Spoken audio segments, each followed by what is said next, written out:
Hoje, na última reportagem da série sobre os 15 anos da repercussão geral, você vai ver o esforço do Supremo Tribunal Federal em tornar mais acessível para o cidadão brasileiro as decisões e os dados sobre o trabalho da mais alta corte do país.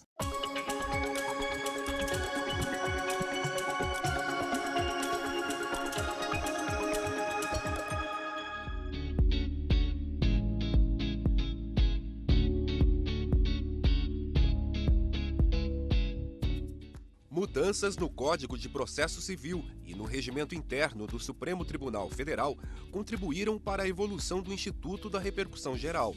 Um dos principais destaques para ampliar a divulgação dos trabalhos da Corte e o acompanhamento dos casos foi a sessão virtual com prazos e regras para a análise do reconhecimento ou não da repercussão geral dos recursos extraordinários. A experiência permitiu enxergar muitos desafios para o Supremo garantir publicidade, segurança jurídica e o devido processo legal, em sintonia com a informatização.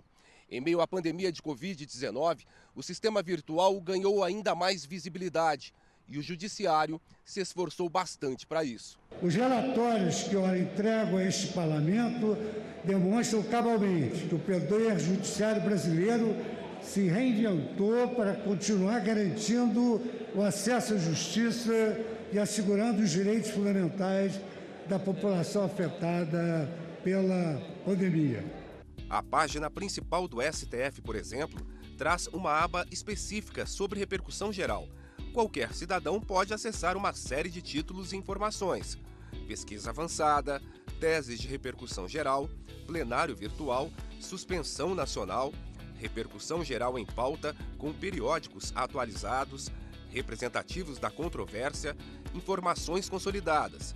O portal ainda tem dados disponíveis sobre a lista de processos sobrestados nas instâncias inferiores, em razão da sistemática da repercussão geral, e que aguardam decisões do STF. As teses relativas aos temas com repercussão geral ou com reafirmação de jurisprudência são divulgadas tão logo enunciadas, ainda que os acórdãos não tenham sido publicados.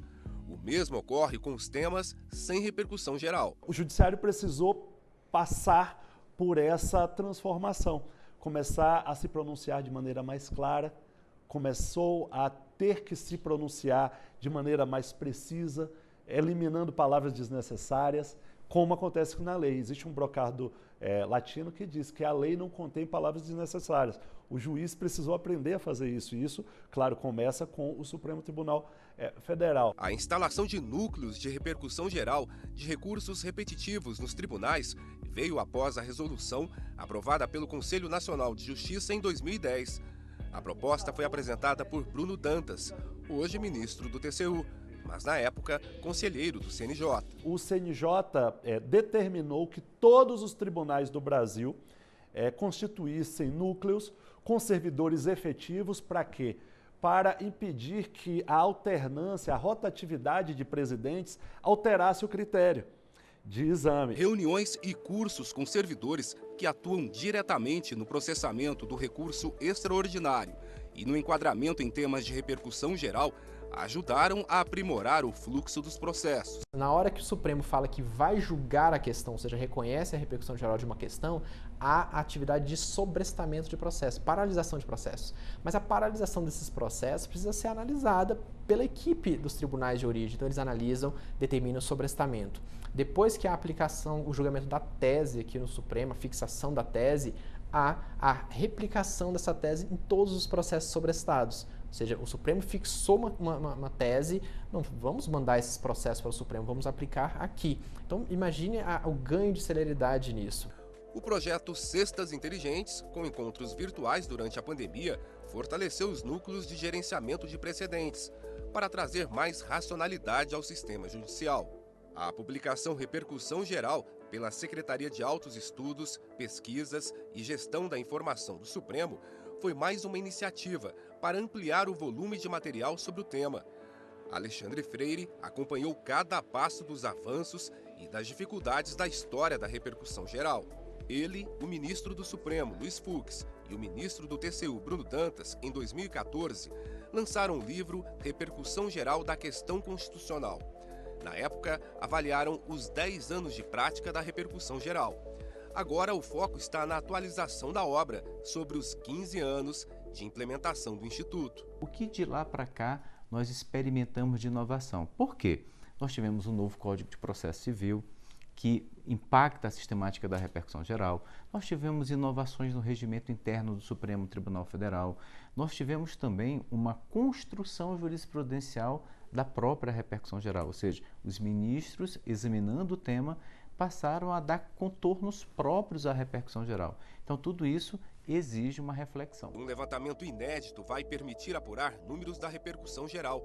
Em abril, o Supremo e o IPEA, Instituto de Pesquisa Econômica Aplicada, firmaram parceria para realizar o estudo. Ele vai possibilitar a análise das características dos recursos extraordinários e estimular a produção e divulgação de conhecimento acadêmico-científico e reflexões para o aprimoramento do Poder Judiciário, em especial do STF. A pesquisa está dividida em várias fases. Nessa primeira fase, a gente pretende já ter os primeiros resultados num período de 4 meses. A ideia é que a gente possa, assim, aprimorar a eficácia e eficiência do sistema de justiça, além de fornecer à população indicadores relevantes sobre como esses processos tramitam na mais alta corte do país. E o Supremo lançou o programa Corte Aberta. O nome já diz o que o STF quer: aumentar a transparência prevista na legislação brasileira e na Agenda 2030 da ONU. Uma das frentes é tornar mais acessível para o cidadão os dados sobre o trabalho da mais alta corte do país, na prestação jurisdicional. Entre eles, as informações sobre a repercussão geral. É um programa para o cidadão, promovendo informação relevante e útil para que as pessoas, mesmo quem não tenha uma formação jurídica ou entenda de dados, consiga acessar essas informações e conhecer qual é o perfil de julgamento e atividade da Suprema Corte do Brasil.